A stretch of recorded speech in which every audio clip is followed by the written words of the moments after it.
Have you ever wondered how somebody could walk straight into an active, restricted police investigation, show a badge they only carried as a volunteer, and actual law enforcement officers just moved out of the way? It sounds like something from a movie, but court records show that this is the kind of reality we are dealing with in this case. We need your support to keep uncovering these truths. Please subscribe and engage with Top Crime Cases so we can keep digging for you today. To understand how something like this could even happen, we have to go back long before the police lights ever flashed at the Moselle estate. We are talking about nearly a full century before the tragic events of 2021. Because this story is not just about one crime, one night, or one bad decision.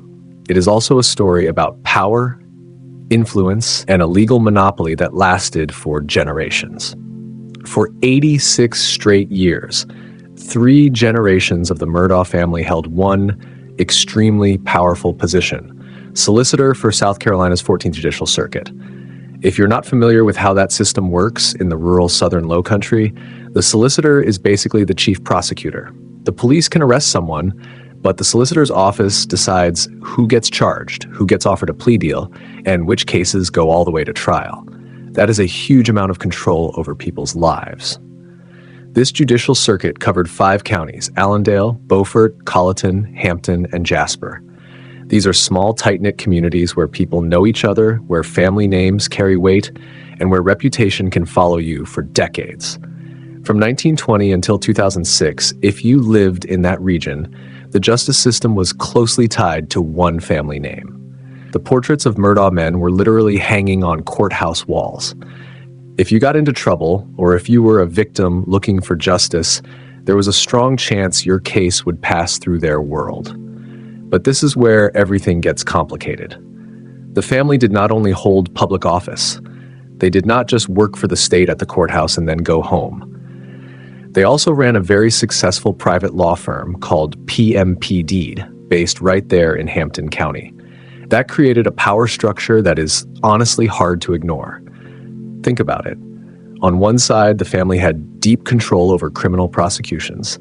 On the other side, they handled private civil lawsuits, especially personal injury cases. So if someone was badly hurt in a car crash, a workplace accident, or another serious incident, PMPED was the kind of firm people called to fight major insurance companies and corporations. Court records and historical reporting show that this dual power structure helped turn Hampton County into a major location for civil lawsuits. PMPED lawyers became well known for winning large financial payouts against big companies, railroad businesses, and insurance providers. And how did they do it? They knew the local courts. They knew the local juries. They understood the people of the Lowcountry in a way outside corporate lawyers often did not. Over time, the firm brought in millions and millions of dollars in settlements and verdicts. That money gave the family wealth, land, status, and the kind of influence most people can only imagine. So that brings up the big question people still debate today. When one family has power over criminal consequences in a community and also controls major civil lawsuits in that same area, is that public service or is that an unchecked monopoly? The defense, and many people who supported the family for decades, would say the Murdaughs were fighting for regular people. They would argue that PMP took on huge corporations and helped injured workers and families get money they needed after devastating accidents.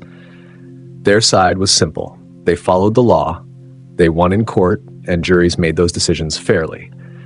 But critics, outside legal analysts, and eventually state prosecutors saw it very differently. They argued that the setup created a deeply flawed system. Local law enforcement depended on the solicitor's office to move cases forward and secure convictions. Local politicians benefited from the family's money, connections, and support. Over time, the family built a strong network of influence while still operating within the legal boundaries of the state. If a hospital, business, or company was being sued by PMP, they knew they were facing the same family name that had controlled criminal prosecution in that area for generations. That is a heavy thing to stand against in a courtroom. Now let's talk about Alex Murdaugh. He was part of the 4th generation of this legal dynasty. Unlike his father, grandfather, and great-grandfather, Alex never officially ran for the elected solicitor position, but that does not mean he was outside that world. State records confirm that he worked as a volunteer prosecutor while also working full-time as a partner at PMPD. So he still carried the famous name. He still had access to the same network of judges, officers, attorneys, and local power players.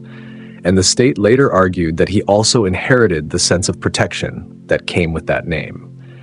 From the outside, the family looked powerful, wealthy, and untouchable. They had the Moselle hunting estate, a beach house, boats, land, and a lifestyle that looked like pure success. But in cases like this, long-term power can hide deep problems. Prosecutors later argued that the family had become so insulated that they acted like the normal rules did not apply to them, the rules that apply to regular people. The belief that any problem could be handled, any concern could be silenced, and any issue could be fixed with a phone call or a quiet legal move helped create the exact environment where everything eventually collapsed. It is easy to get caught up in the money, the estate, the boats, and the drama, but you also have to think about the regular people in those 5 counties.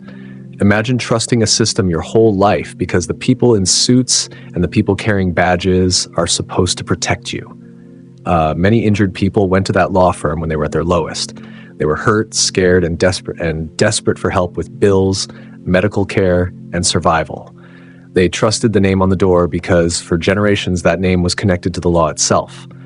When you really look at the size of the legal empire, it is staggering. This was not just one successful lawyer or one powerful office. It was generations of legal dominance. When out-of-state lawyers came into Hampton County to defend companies against PMPA, they understood very quickly that they were playing on unfamiliar ground. Court records showed that juries in the area had a history of awarding major verdicts. At one point, national business groups even labeled the county as a difficult place to do business because companies feared being sued there. The defense position has always been that there was nothing wrong with winning cases for injured people. They would argue that local juries heard the evidence and made the decisions.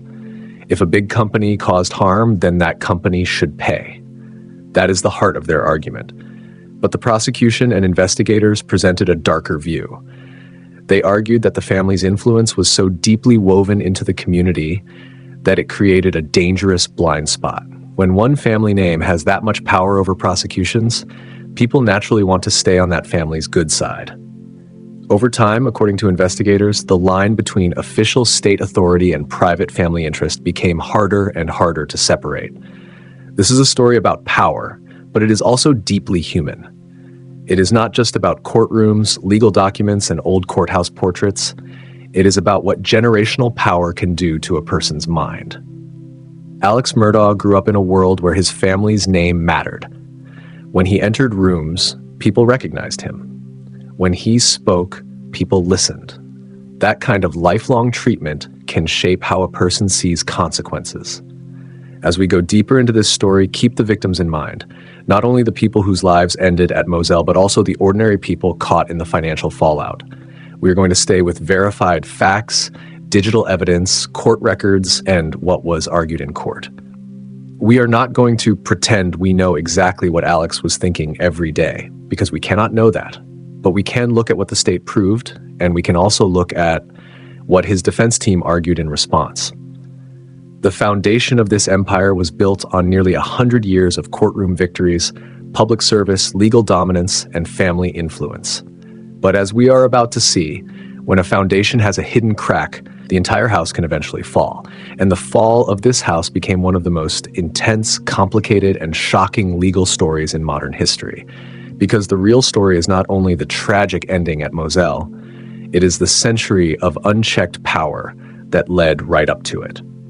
The cracks in this massive legal empire did not begin with a financial audit or a sudden police investigation. They began with a terrible boat crash in the middle of the night. According to official Department of Natural Resources reports from February 23, 2019, Alex Murdaugh's youngest son, Paul Murdaugh, was driving a family boat with 5 close friends on board. State records and witness testimony from the teenagers who were there said Paul was highly intoxicated. Then, out on the dark, cold waters of the Lowcountry, The boat slammed into the pilings of Archer's Creek Bridge. This was a horrific moment, and the human tragedy has to stay at the center of it. A young woman named Mallory Beach was thrown from the boat into the dark water, and she lost her life. She was young, with her whole future still ahead of her, and her family's world was destroyed that night. 5 families thought their children were going out to have a good time, but one family never got their daughter back home. That pain is hard to even imagine. The aftermath of that crash is heavily documented through hospital security footage and official police reports. And this is where the state and the defense began to show 2 very different versions of Alex Murdaugh. Court records show that Alex Murdaugh and his father, the former solicitor, arrived at the hospital while the surviving teenagers were still being treated in the emergency room. Witnesses and police records said Alex went from room to room trying to speak with the teens before law enforcement could formally interview them about what happened on the water. Wow. The state argued in court that Alex was using his institutional power, his badge, and his family name to control the story from the very beginning. Prosecutors said he was trying to push blame away from his son, who was accused of driving the boat. But the defense strongly pushed back. Alex's lawyers later argued that he was just a worried father and an experienced attorney trying to understand what had happened to his son in a chaotic emergency room, the same way any parent would. But in the community, that crash changed everything. For decades, many people had accepted the family's power as just the way things were. But after Mallory Beach lost her life, public opinion began to shift. People started asking harder questions. Mallory's family wanted answers, and they wanted real accountability. So they filed a wrongful death lawsuit against Alex Murdaugh, claiming he was responsible because he enabled his underage son's drinking and allowed him to operate the boat. That lawsuit took serious courage. You have to remember, suing a Murdaugh in Hampton County was almost unheard of. It meant challenging the same kind of power structure that had dominated the area for generations. And that civil lawsuit became the real catalyst for the collapse of the family empire. Let me explain it in simple terms. In a civil case like this, the lawyers representing the Beach family could ask the court to force Alex to turn over his financial records. They wanted to see his books. They wanted to know his real net worth so they could understand what he could be held liable for. Before we continue, I want to beg you to help this channel grow with your support by subscribing to Top Crime Cases and engaging today. That request to open Alex's financial records became the ticking clock because state and federal indictments later showed exactly what those records were hiding. Alex Murdaugh had been running a multi-million-dollar financial fraud scheme for years, right under everyone's nose, inside his own family's law firm. The method was simple, but the damage was devastating. When PMP'd won a large settlement for a client, that money was supposed to go into a secure trust account before being paid to the injured person. The firm also worked with a legitimate financial consulting company called Forge Consulting for structured settlements. That kind of setup is common in the legal world. So what did Alex do? Court documents showed that he went to a local bank and opened a fake bank account using the name Forge. It sounded almost exactly like the legitimate company the firm already used. At first, nobody at the bank or the firm questioned it, partly because of who he was. Then Alex quietly routed client settlement checks into that fake Forge account and used the money for himself. Holy moly. Financial records presented by the state showed that he diverted millions and millions of dollars over the years. And the hardest part to understand is who those victims were. Many of them were extremely vulnerable people. They were regular people who had suffered life-changing injuries in car crashes, workplace accidents, and other terrible situations.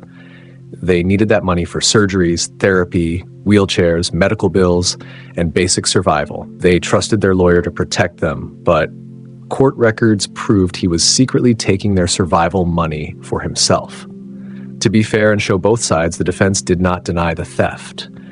In court, Alex's lawyers openly admitted that he stole the money, but they argued that he was not doing it only out of greed or pure malice. His defense said he was secretly funding a severe long-term opioid addiction. They described him as a deeply sick man who was trying to maintain a wealthy lifestyle he could no longer afford from his regular legal income.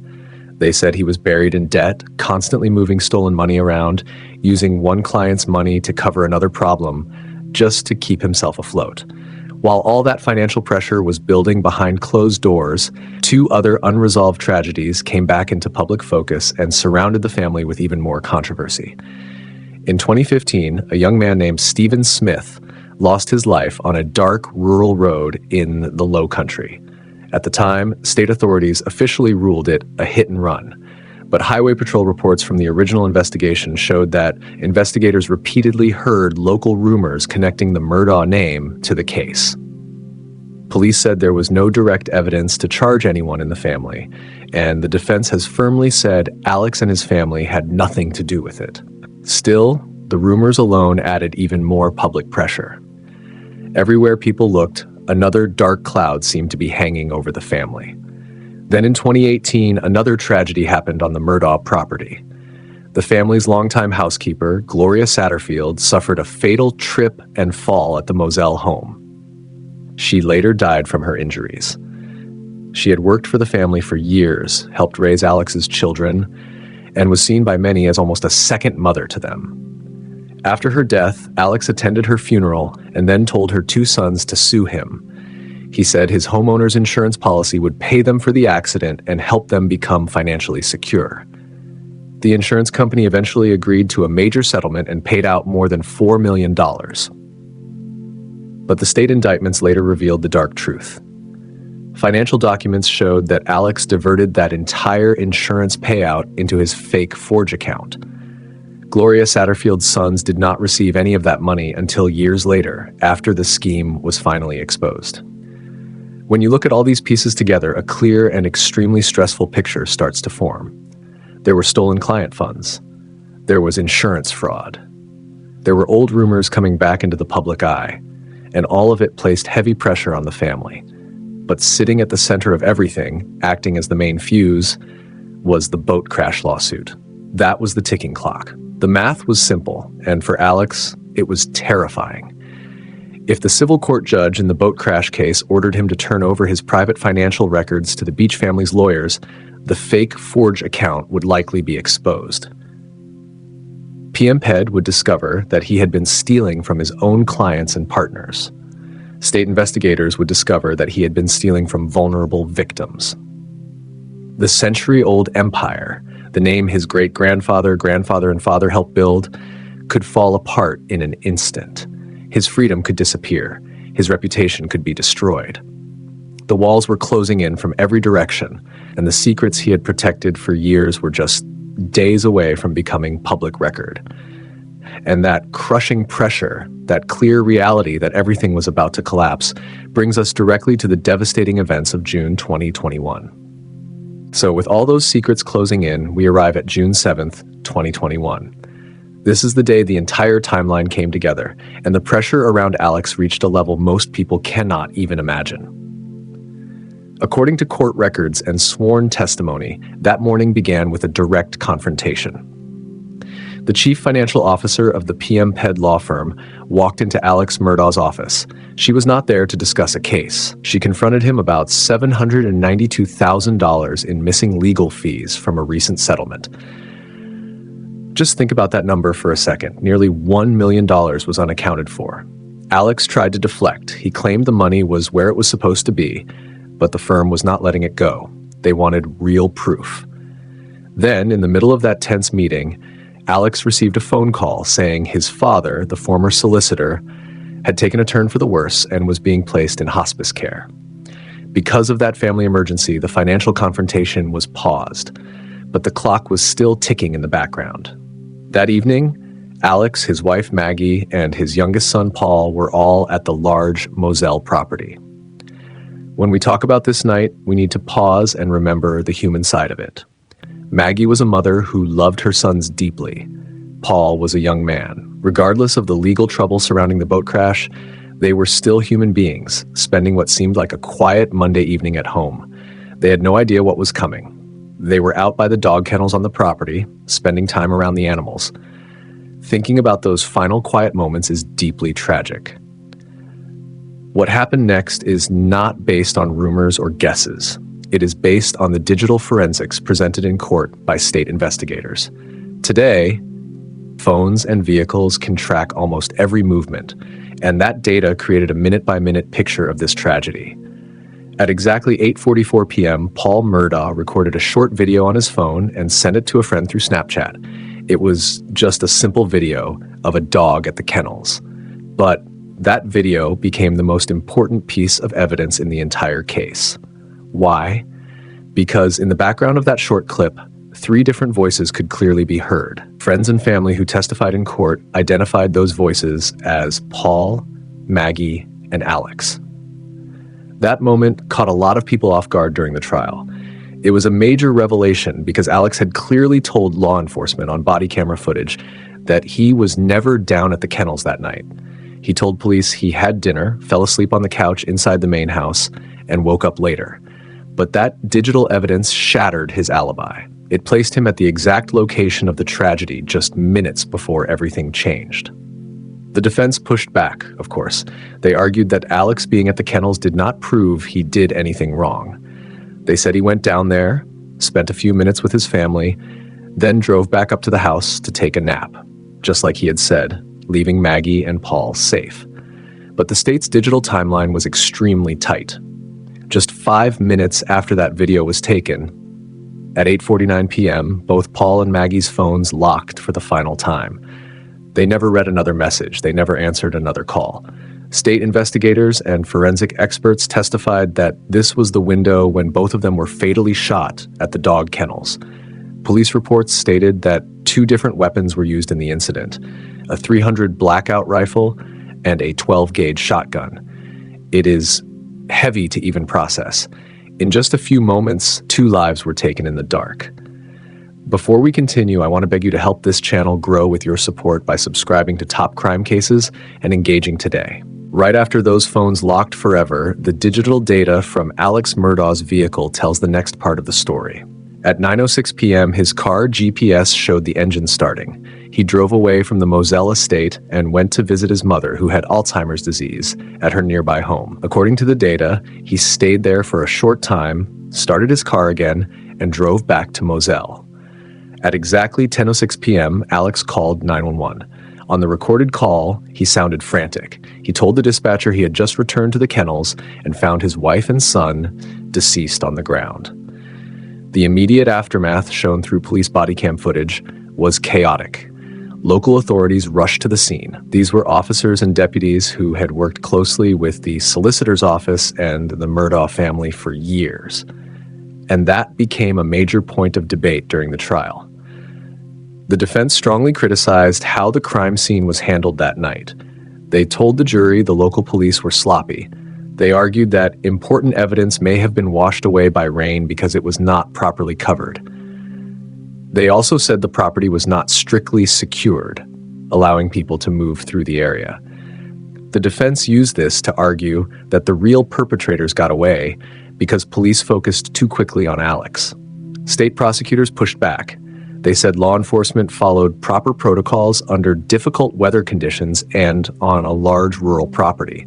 They argued that the evidence they collected still pointed in one direction. For the next 3 months, the public had no clear answers. State police did not name a suspect. The community was tense, wondering if dangerous people were out there targeting this powerful family. Then, in September 2021, everything took a turn nobody expected. No way. It was the kind of twist that sounds too strange for fiction. On September 4th, Alex Murdaugh called 911 again. This time, he claimed he had pulled over on a quiet, rural, low-country road to change a flat tire. He told the dispatcher that a truck drove by. Someone rolled down the window and shot him in the head. He was quickly airlifted to a hospital. The community was shocked. It looked like someone was actively hunting the Murdaugh family. But when state police investigated the roadside scene, the story started falling apart. The tire did not appear to be flat in a way that matched his claim, and the evidence did not fit what Alex had described. Within days, investigators uncovered the shocking truth. The roadside incident was staged. Police said Alex had secretly arranged for a man named Curtis Eddie Smith, a former client of his, to meet him on that road and shoot him. Why would he do that? Court records show Alex confessed to staging the event so his surviving son, Buster, could collect a $10 million life insurance policy. Alex believed that if he died, his son would at least have financial security. But the gunshot caused only a superficial wound, and the failed plan exposed even more of his secrets. Holy cow. When that news broke, the final pillars of the empire collapsed. The state argued that the fake shooting was powerful proof of Alex's deceptive nature. Prosecutors told the court it showed he was willing to create elaborate, violent stories to manipulate the system and secure a financial payout. The defense gave a different explanation.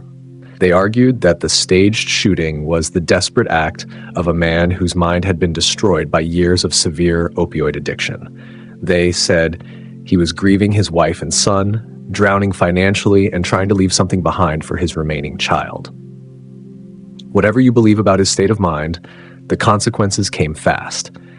PMP'd, which had been quietly conducting an internal audit since the confrontation on the morning of June 7th, officially forced Alex to resign. They did not just ask him to leave. They publicly announced that he had been caught stealing large amounts of money from the firm and from his own clients. Almost overnight, the South Carolina Supreme Court suspended his law license. The solicitor's office, the same institution his family had controlled for 86 years, formally cut ties with him.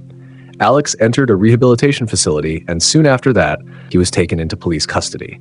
In just a few months, a legal dynasty that took nearly a century to build was completely dismantled. The perceived immunity was gone. The power was gone. What remained was financial ruin, a shattered community, and a family broken forever. And all of that set the stage for one of the most anticipated and fiercely debated court battles in American history. So, after the shocking revelation of the staged roadside shooting, the legal system finally caught up with Alex Murdaugh. That brings us to the historic 6-week trial that took place in early 23. Picture the scene for a second. It is the Colleton County Courthouse. This is the same kind of courtroom where portraits of his grandfather and great-grandfather once hung proudly on the walls, almost watching over everything that happened inside. But now, Alex was not walking in as a powerful lawyer or a member of a famous legal family. He was walking in as a defendant. The state had officially charged him with the deaths of his wife, Maggie, and his son, Paul. From the first day, the tension in that courtroom was heavy. News tents were set up all over the lawn outside, and millions of people were watching from home. But with all the noise, cameras, and true crime attention around the case, we still have to remember what was at the center of it all. Maggie and Paul were two human beings who lost their lives in a terrible and frightening way. Their family had to sit in those hard wooden pews every day, listening as the worst moments of their lives were discussed again and again. You really have to feel for what they went through in that room. The prosecution's case against Alex was mostly circumstantial. Let me explain that in a simple way. Police said they did not have direct evidence tying him to the act. There was no confession. Investigators never recovered the weapons used in the crime. And there were no eyewitnesses who could tell the jury exactly what happened in the dark that night. So instead, the state built a detailed timeline. They used cell phone data, iPhone step counters, and vehicle GPS information. Basically, they used digital footprints to trace everyone's final movements down to the second. They tracked when phone screens turned on, when they moved in someone's hand, and when they locked for the final time. The most damaging piece of evidence the state presented was the 8:44 p.m. kennel video found on Paul's phone. Remember, Alex had told law enforcement from the very beginning that he was taking a nap at the main house and was never near the kennels that night. But when prosecutors played that short video for the jury, his voice could be heard clearly in the background, just minutes before forensic experts said Maggie and Paul's phones locked and went dark forever. Wow. When that video played in court, the whole room shifted. It destroyed his alibi. Alex made the rare decision to testify in his own defense. On the stand, he admitted that he had lied to police about being at the kennels. But he testified that his severe paranoia caused by his heavy opioid addiction and his mistrust of state investigators made him panic and lie. The defense told the jury that lying to police and being at the property earlier did not automatically make someone guilty of such an extreme act. They argued that Alex went back to the house to sleep and that someone else must have arrived shortly after. They also heavily criticized local police, saying the crime scene was poorly handled and that investigators developed tunnel vision by focusing only on Alex while allowing the real perpetrators to escape.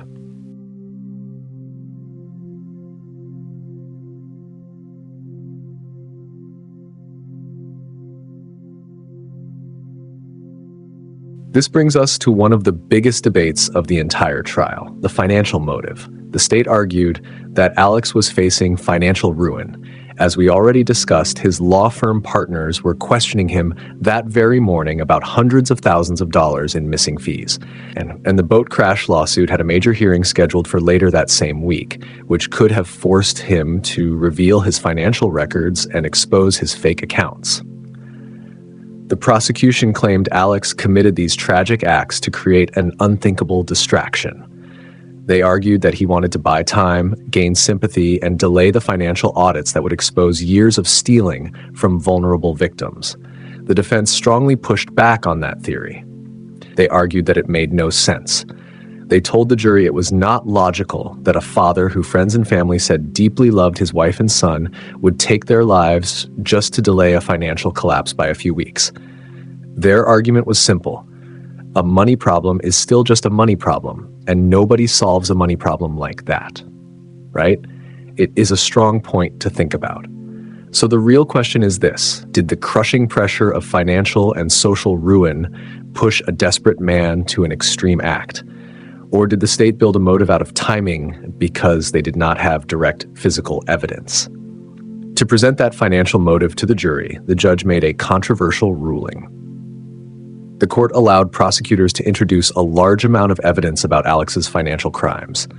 That opened up another major debate about character evidence. Usually, a person on trial is supposed to be judged only for the crime they are currently accused of.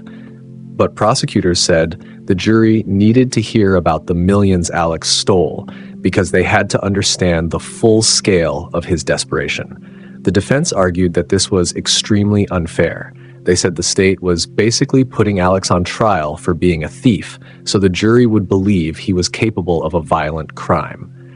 And that leaves another serious question. Where is the line between proving a defendant's desperate state of mind and unfairly poisoning the jury against him with unrelated financial crimes?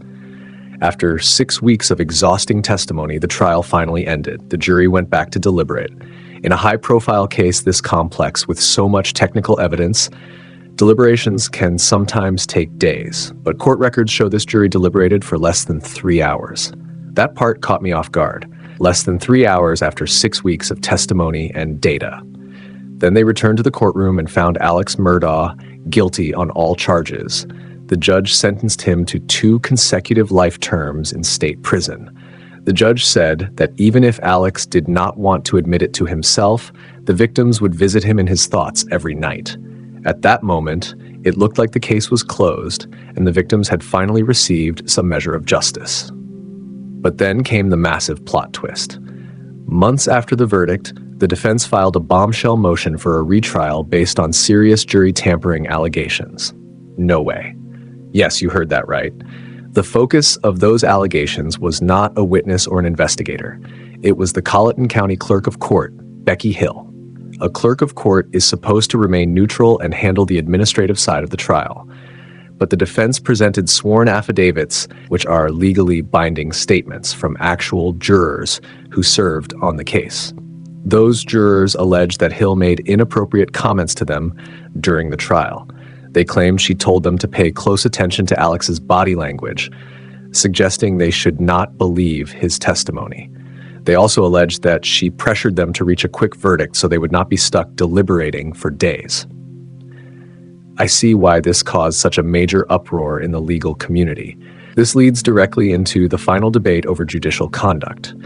The defense argued that any outside influence on a jury damages a defendant's constitutional right to a fair trial, no matter how strong the evidence was. The state pushed back and argued that even if the clerk made some inappropriate comments, the digital and circumstantial evidence against Alex was so overwhelming that the verdict should stand. The South Carolina Supreme Court eventually had to review the issue and examine whether the proceedings were fair.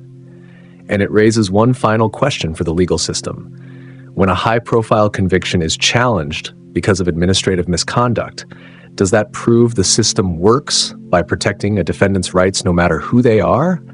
Or does it show how easily justice can be affected by outside influence in a small town? The Murdaugh case began as a story about a family that basically controlled the law. They were the authority. But it ended in a courtroom where every flaw, every missing dollar, and every digital footprint was placed in front of the public. The dynasty is gone now. What remains is a massive legal record showing what can happen when institutional power goes unchecked for nearly a century and leaves devastation behind. I really want to hear your thoughts on this complex case. Do you think the financial pressure was the real motive? Or do you think the state pushed too far with its timeline? Drop your honest answer in the comments below. Thank you for staying till the end. Please subscribe to support our channel and do not miss the next video as we uncover more truths.